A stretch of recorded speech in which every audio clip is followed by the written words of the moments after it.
여러분 안녕하세요. 참았던 이야기들입니다. 구독과 좋아요 부탁드려요. 오늘 들려드릴 이야기는 사랑의 이름으로 포장된 기만과 희생의 이름으로 감춰진 착취에 관한 현실적인 이야기입니다. 혹시 여러분은 가족이라는 단어가 항상 따뜻하고 아름다운 의미만을 담고 있다고 생각하시나요? 오늘의 주인공은 그런 환상이 얼마나 잔인한 거짓말인지를 몸소 깨달아야 했던 한 남자입니다. 32살의 김민수, 평범한 회사원으로 시작된 그의 결혼 생활은 어느새 10년이라는 긴 시간 동안 계속되었습니다. 겉으로 보기에는 아무 문제 없는 가정의 가장이었지만 그 내면에는 말로 표현할 수 없는 고통이 서려 있었습니다. 아내 정연이는 스스로를 행복한 사람이라고 믿었고 또 그렇게 주변에 말하고 다녔습니다. 하지만 그녀의 행복은 남편의 고통 위에 세워진 모래성과 같았습니다. 오늘 여러분과 함께 들여다볼 이야기 속에서 우리는 진짜 사랑과 가짜 사랑을, 건전한 관계와 독성 관계를, 그리고 희생과 자기 파괴를 구별하는 법을 배우게 될 것입니다. 준비되셨다면 이제 민수의 이야기 속으로 들어가 보겠습니다. 민수와 연희의 만남은 평범했습니다. 대학교 동아리에서 만난 두 사람은 서로에게 호감을 느꼈고 졸업 후 각자의 일을 찾아 사회생활을 시작하면서도 관계를 이어갔습니다. 민수는 중견기업의 경리부에서 일했고 연희는 작은 마케팅 회사에서 디자이너로 활동했습니다. 연애 시절의 연희는 활발하고 사교적인 사람이었습니다. 친구들과 어울리기를 좋아했고 새로운 사람들을 만나는 것을 즐거워했습니다. 당신은 정말 든든해. 나는 당신만 있으면 돼. 민수는 그 말을 듣고 자신이 필요한 사람이라는 느낌에 뿌듯해했습니다. 연희의 사교성을 이해하고 받아들였고 그녀가 친구들과 시간을 보내는 것도 자연스럽게 여겼습니다. 사랑은 서로의 다름을 인정하는 것이라고 생각했기 때문입니다. 결혼을 결심한 것은 교제 3년째 되던 해였습니다. 민수는 안정적인 직장과 꾸준한 수입이 있었고 연희도 나름대로 자신의 일을 찾아가고 있었습니다. 두 사람 모두 30이 가까워지는 나이였고 주변에서도 결혼을 권했습니다. 특별히 거창한 청혼이나 낭만적인 프로포즈는 없었습니다. 자연스럽게 결혼 이야기가 나왔고 자연스럽게 결정이 되었습니다. 결혼식은 소박하게 치렀습니다. 민수의 부모님은 이미 돌아가셨고 연희의 부모님도 경제적으로 여유롭지 않았기 때문에 대부분의 결혼 비용은 민수가 감당했습니다. 신혼집도 민수의 이름으로 대출을 받아 마련했습니다. 연희는 우리가 함께 만들어가는 집이라고 말했지만 실제로는 민수 혼자서 모든 것을 준비했습니다. 신혼 초기에는 큰 문제가 없어 보였습니다. 연희는 여전히 친구들과의 모임을 즐겼지만 그것이 문제가 될 정도는 아니었습니다. 민수도 자신만의 시간을 가졌고 부부는 각자의 영역을 존중했습니다. 하지만 미묘한 변화는 이미 시작되고 있었습니다. 연희의 외출 빈도가 조금씩 늘어나고 있었고 귀가 시간도 점점 늦어지고 있었습니다. 오늘 대학 동기들이랑 만나기로 했어. 처음에는 한 달에 한두 번 정도였던 모임이 점점 잦아졌습니다.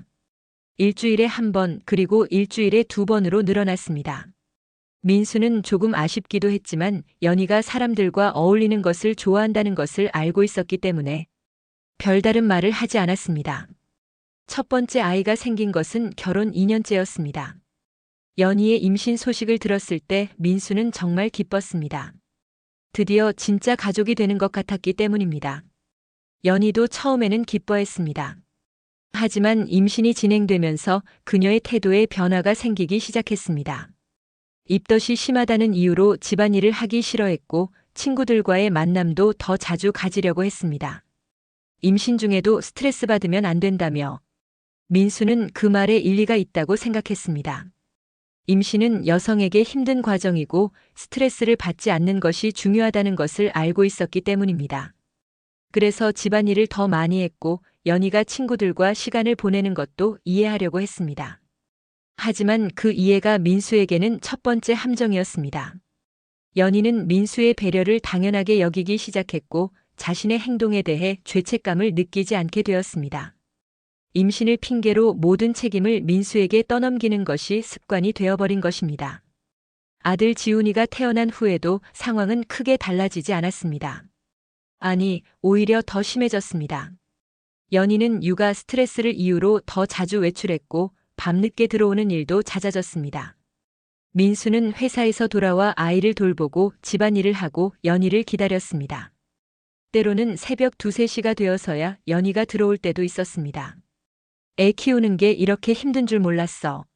가끔은 나도 숨을 쉴 시간이 필요하다고. 민수는 그 말을 이해하려고 했습니다. 정말로 육아는 힘든 일이고 산후 우울증이라는 것도 있다는 것을 알고 있었기 때문입니다.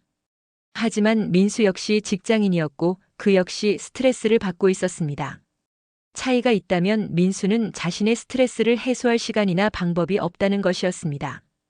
두 번째 아이 수진이가 태어난 것은 지훈이가 3살이 되던 해였습니다. 이번에도 연희의 패턴은 동일했습니다. 임신 중에는 모든 것을 민수에게 의존했고 출산 후에는 육아 스트레스를 이유로 더욱 자주 외출했습니다.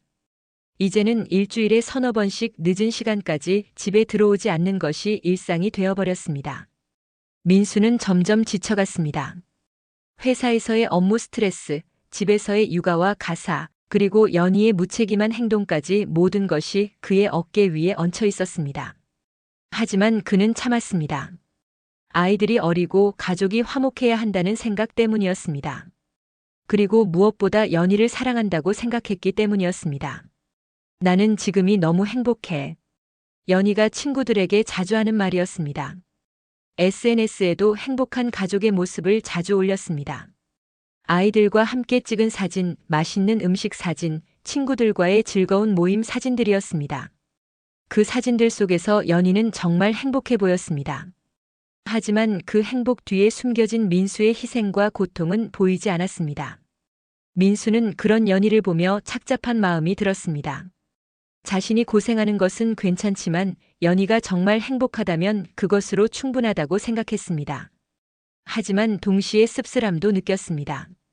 자신의 희생이 당연하게 여겨지는 것 같아서였습니다. 이것이 민수와 연희 부부의 첫 번째 장이었습니다.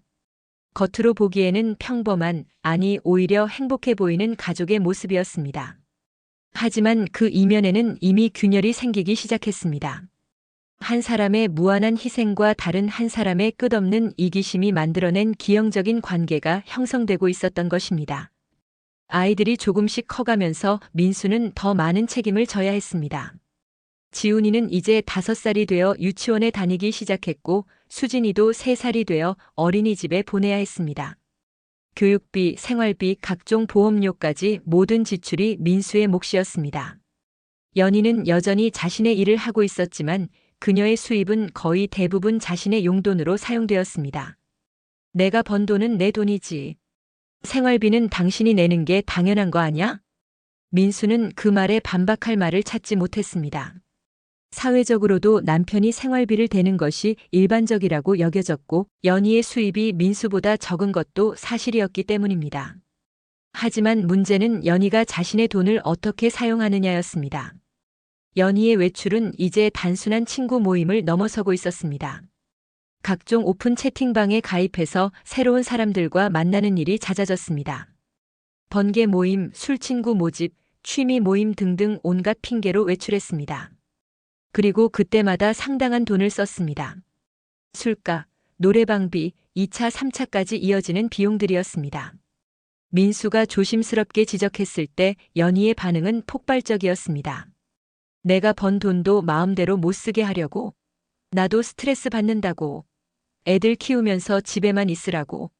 목소리가 높아지고 때로는 물건을 집어 던지기도 했습니다. 아이들이 무서워서 울음을 터뜨리면 아이들까지 울리게 만드냐며 오히려 민수를 탓했습니다. 민수는 그런 상황을 견딜 수 없었습니다. 아이들 앞에서 부부가 싸우는 것이 교육에 좋지 않다는 것을 알고 있었기 때문입니다. 그래서 더 이상 연희의 행동에 대해 지적하지 않기로 했습니다. 대신 모든 것을 혼자 감당하기로 결심했습니다. 회사에서 돌아오면 민수의 하루가 시작되었습니다. 아이들을 돌보고 저녁을 준비하고 집안 청소를 했습니다. 연희는 그 시간에 또 다른 모임을 위해 화장을 고쳤습니다. 오늘 대학 동기들이랑 오랜만에 만나기로 했어. 언제 들어올 예정이야? 늦지 않게 들어올게. 하지만 늦지 않게의 기준은 연희에게만 있었습니다. 때로는 밤 12시, 때로는 새벽 2시, 심지어는 다음 날 오전까지 들어오지 않을 때도 있었습니다. 민수는 아이들을 재우고 연희를 기다렸습니다. 혹시 무슨 일이 생겼을까봐 걱정되기도 했고 집에 들어오면 안전하게 맞아주고 싶기도 했습니다. 하지만 연희가 집에 들어올 때는 거의 항상 술에 취해 있었습니다.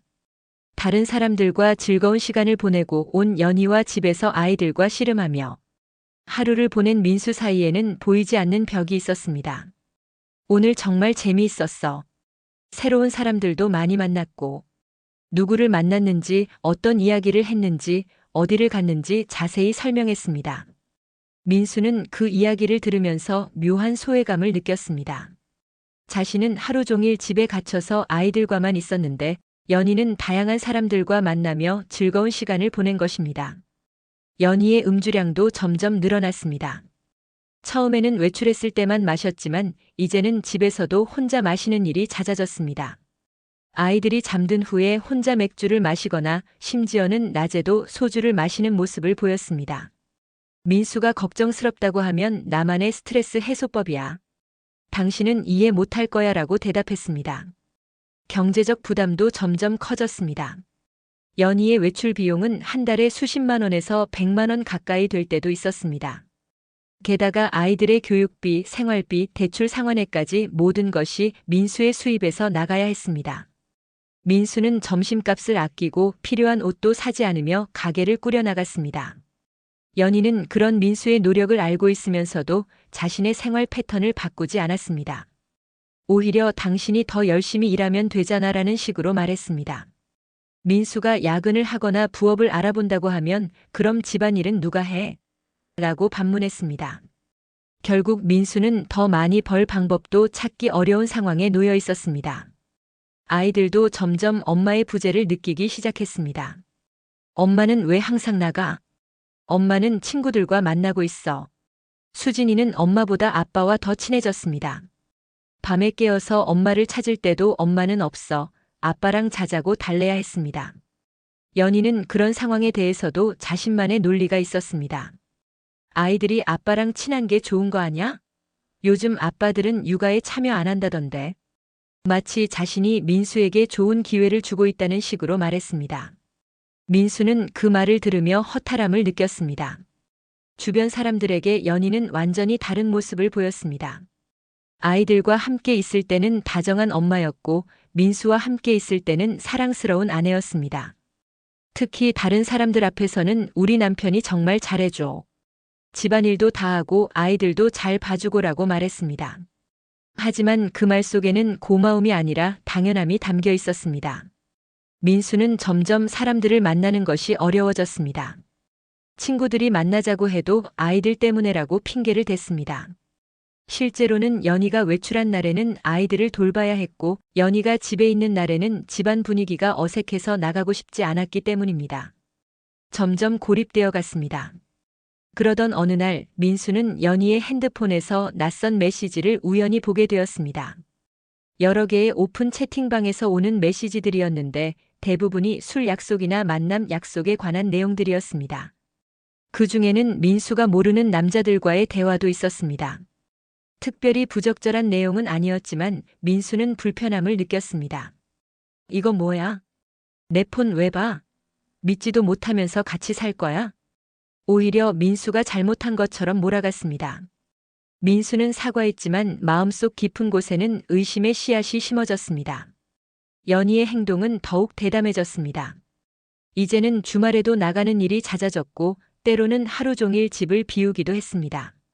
오늘은 친구들이랑 하루 종일 놀기로 했어. 이들이 주말에 엄마와 함께 보내고 싶어 해도 연희는 자신의 계획을 우선시했습니다. 민수는 한계에 다다르고 있었습니다. 육체적으로도 정신적으로도 경제적으로도 모든 면에서 지쳐가고 있었습니다. 하지만 더 힘든 것은 연희가 여전히 나는 지금이 너무 행복해라고 말한다는 것이었습니다. 그 말을 들을 때마다 민수는 자신이 무엇을 위해 이렇게 살고 있는지 의문이 들었습니다. 이것이 민수 부부의 두 번째 장이었습니다.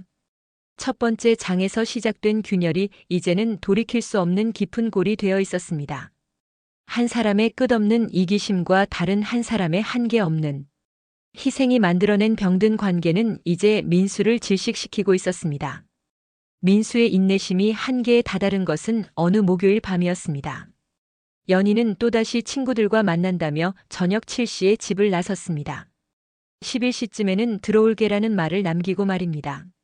민수는 평소처럼 아이들과 저녁을 먹고 목욕을 시키고 잠들 때까지 돌봤습니다. 11시가 넘어도 연희는 들어오지 않았습니다.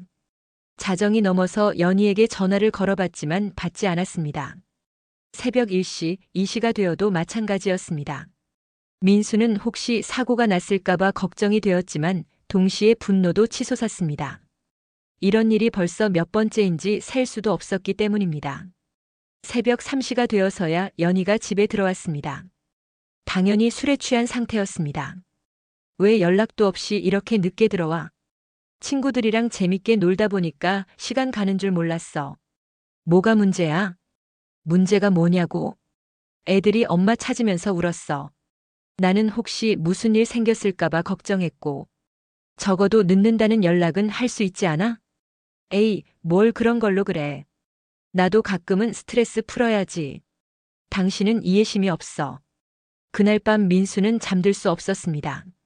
침대에 누워서 천장을 바라보며 지난 10년을 되돌아봤습니다. 언제부터 이렇게 되었을까? 언제부터 자신의 삶이 연희의 행복을 위한 도구가 되어버린 걸까? 그리고 가장 중요한 질문이 떠올랐습니다. 이것이 정말 사랑일까? 다음 날 아침 연희는 숙취로 인해 늦잠을 잤습니다. 민수는 평소처럼 아이들을 깨워서 아침을 먹이고 유치원과 어린이집에 데려다 주었습니다. 회사에 가서도 집중이 되지 않았습니다. 동료들이 무슨 일이냐고 물어봤지만 별일 없다고 대답할 뿐이었습니다. 그날 저녁 민수는 용기를 내어 연희와 진지한 대화를 나누려고 했습니다. 우리 잠깐 이야기할 시간 있어? 피곤해. 나중에 해. 오늘 고등학교 친구들이랑 만나기로 했어. 어제도 나갔잖아. 오늘은 집에 있으면 안 돼? 무슨 소리야? 나 어제 나간 거랑 오늘 나가는 거랑 무슨 상관이야? 당신이 나를 감시하려는 거야? 감시가 아니라 우리가 가족이잖아. 가끔은 가족끼리 시간을 보내는 것도 필요하지 않을까? 가족 시간? 웃기지 마. 집에 있으면 할 일도 없고 답답하기만 해. 나도 내 인생이 있다고. 그 말을 들은 순간 민수는 뭔가 가슴이 무너지는 느낌을 받았습니다. 자신과 아이들이 연희에게는 답답한 존재일 뿐이라는 것을 깨달았기 때문입니다. 그 주말 연희는 토요일과 일요일 모두 외출했습니다. 엄마 어디가? 친구들이랑 만나러 가. 엄마랑 놀이공원 가고 싶어. 다음에. 민수는 아이들과 혼자서 주말을 보냈습니다. 놀이공원에 데려가고 맛있는 것도 사주고 함께 영화도 봤습니다. 아이들은 즐거워했지만 민수의 마음은 무거웠습니다. 다른 가족들을 보면 엄마, 아빠, 아이들이 함께 있는데 자신들은 항상 아빠와 아이들만 있었기 때문입니다. 그런 상황이 몇 주 더 계속되자 민수의 건강에도 문제가 생기기 시작했습니다. 밤에 잠을 제대로 자지 못해서 만성 피로에 시달렸고 스트레스로 인해 위험 증상도 나타났습니다. 회사에서도 실수가 잦아져서 상사에게 주의를 받기도 했습니다. 그러던 중 결정적인 사건이 일어났습니다. 수진이가 갑자기 고열에 시달리며 아픈 날이 있었습니다. 민수는 회사에 조퇴를 내고 아이를 병원에 데려갔습니다. 다행히 심각한 병은 아니었지만 며칠간 집에서 간병해야 한다고 했습니다. 연희에게 전화를 걸어서 상황을 설명했지만 그녀의 반응은 차가웠습니다. 아이가 아픈데 어떻게 해? 오늘 약속 취소하고 집에 와줄 수 있어? 아이 아픈 거야 당신이 처리하면 되지. 왜 나한테 말해? 나는 오늘 정말 중요한 모임이 있어서 못 가. 중요한 모임이 아이보다 중요해? 당신이 있으니까 괜찮잖아. 나는 갈게. 그날 밤 수진이는 계속 열이 나면서 보채었습니다. 민수는 밤새 아이를 돌보며 해열제를 먹이고 물수건으로 몸을 식혀주었습니다. 연희는 그날도 새벽에 들어왔고 아이가 아픈 것을 알고도 술 냄새를 풍기며 잠자리에 들었습니다. 그 순간 민수는 깨달았습니다. 이것은 사랑이 아니라는 것을. 가족이라는 이름으로 포장되어 있지만 실제로는 일방적인 착취라는 것을. 그리고 이 상황은 절대 나아지지 않을 것이라는 것을. 다음 날 민수는 조용히 이혼 전문 변호사를 알아보기 시작했습니다. 인터넷으로 상담 예약을 잡고 필요한 서류들을 정리했습니다. 10년간의 결혼 생활, 두 아이의 아빠라는 책임감, 그리고 사회적 시선에 대한 두려움이 있었지만 더 이상은 견딜 수 없었습니다. 변호사 상담을 받으면서 민수는 자신이 얼마나 많은 것들을 참고 살아왔는지 깨달았습니다. 변호사는 이런 경우를 정서적 학대라고 할 수 있습니다라고 말했습니다. 민수는 그 말을 듣고 놀랐습니다. 자신이 당한 것이 학대라는 생각은 해본 적이 없었기 때문입니다. 배우자의 지속적인 무시, 경제적 착취, 육아 방기, 그리고 정서적 무관심은 분명한 가정폭력의 범주에 포함됩니다. 신체적 폭력만이 가정폭력이 아닙니다. 민수는 이혼 결심을 굳혔습니다. 아이들에게는 미안했지만 이런 환경에서 자라는 것이 아이들에게도 좋지 않다는 판단이 들었습니다. 아이들이 왜곡된 가족관계를 정상이라고 생각하며 자라는 것을 원하지 않았습니다. 집에 돌아와서 민수는 연희에게 이혼 의사를 밝혔습니다. 우리 이야기 좀 하자. 나는 이혼하고 싶어. 뭘 갑자기 그런 소리야? 무슨 드라마 보고 온 거야? 정말이야? 진짜 이혼하자는 거야? 그래. 더 이상은 안 돼. 우리는 이미 가족이 아니야. 적어도 너에게 나와 아이들은 가족이 아닌 것 같아. 내가 뭘 잘못했다고. 나는 그냥 친구들 좀 만나고 스트레스나 푼 건데 이혼까지. 친구들 좀 만난 게 아니잖아. 10년 동안 나는 당신의 하인처럼 살았어. 당신의 행복을 위해 내 모든 걸 희생했고. 그런데 당신은 그것조차 당연하게 생각했어. 나는 당신을 사랑해. 이혼은 싫어. 사랑? 나를 사랑한다고? 사랑하는 사람에게 이렇게 할 수 있어? 아이가 아픈데도 술 마시러 나가는 게 사랑이야? 연희는 계속 울면서 이혼하기 싫다고 했습니다. 하지만 민수의 마음은 이미 굳어져 있었습니다. 너무 늦었습니다. 10년 동안 쌓인 상처와 실망은 하룻밤의 눈물로 치유될 수 없었습니다. 이혼 과정은 생각보다 복잡했습니다. 연희는 끝까지 이혼을 거부했고 협의 이혼이 불가능해지자 조정 이혼 절차를 밟아야 했습니다. 그 과정에서 연희는 민수를 설득하려고 온갖 방법을 다 썼습니다. 내가 변할게. 앞으로는 집에만 있을게. 아이들 생각해서라도 이혼은 안 돼. 주변에서 뭐라고 하겠어? 하지만 민수는 흔들리지 않았습니다. 이미 너무 많은 시간을 낭비했다고 생각했기 때문입니다. 양육권 문제에서는 의외로 쉽게 합의가 되었습니다. 연희 스스로도 아이들을 키우는 것에 대한 부담감이 있었기 때문에 민수가 주양육권을 가지는 것에 동의했습니다. 재산 분할도 큰 문제가 되지 않았습니다.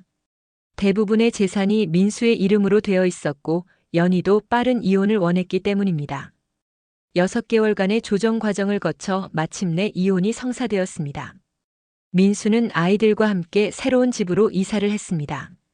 작은 아파트였지만 평화로웠습니다. 더 이상 누군가의 늦은 귀가를 기다릴 필요도 없고 예상할 수 없는 폭발적인 감정에 대비할 필요도 없었습니다. 처음에는 혼자서 아이들을 키우는 것이 쉽지 않았습니다. 일과 육아를 병행하는 것은 여전히 힘들었고 경제적 부담도 만만치 않았습니다. 하지만 이상하게도 마음은 훨씬 가벼웠습니다. 자신의 노력이 무시당하지 않는다는 것, 자신의 희생이 당연하게 여겨지지 않는다는 것만으로도 큰 위안이 되었습니다.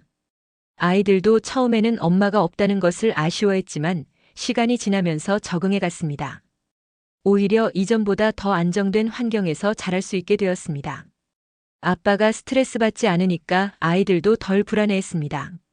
민수는 이혼 후에야 자신이 얼마나 많은 것들을 포기하고 살아왔는지 깨달았습니다. 친구들과의 관계, 자신만의 시간, 개인적인 취미, 심지어는 자존감까지도 모두 포기하고 살았던 것입니다. 이제는 하나씩 다시 찾아가기 시작했습니다. 연희는 이혼 후 잠깐 다른 도시로 이사를 갔습니다. 새로운 시작을 하겠다고 했습니다. 아이들과는 한 달에 한두 번 만나기로 했지만 실제로는 그것도 잘 지켜지지 않았습니다. 여전히 자신의 생활을 우선시하는 모습이었습니다. 그런 연희를 보며 민수는 자신의 선택이 옳았다는 확신을 가졌습니다. 만약 계속 참고 살았다면 지금도 똑같은 생활을 반복하고 있을 것입니다. 그리고 아이들도 그런 부모의 모습을 보며 왜곡된 관계관을 학습했을 것입니다. 여러분, 민수의 이야기를 끝까지 들어주셔서 감사합니다.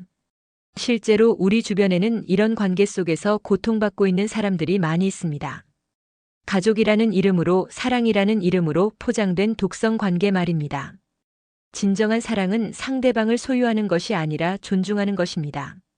진정한 가족은 한 사람이 모든 것을 희생하는 것이 아니라 서로가 서로를 지지하는 것입니다. 만약 여러분이 지금 민수와 같은 상황에 있다면 용기를 내어 도움을 요청하시기 바랍니다. 때로는 관계를 끝내는 것이 더 큰 사랑일 수 있습니다. 자신을 위해서도 상대방을 위해서도 그리고 아이들을 위해서도 말입니다. 왜곡된 관계를 정상이라고 가르치는 것보다는 건강한 관계가 무엇인지 보여주는 것이 더 나은 교육입니다. 가족이라는 이름의 감옥에 갇혀 있지 마세요. 진정한 자유와 행복은 여러분이 스스로 만들어가는 것입니다. 민수처럼 용기를 내어 새로운 시작을 할 수 있기를 바랍니다. 오늘 이야기는 여기서 마치겠습니다. 모든 분들의 행복한 삶을 응원합니다. 감사합니다.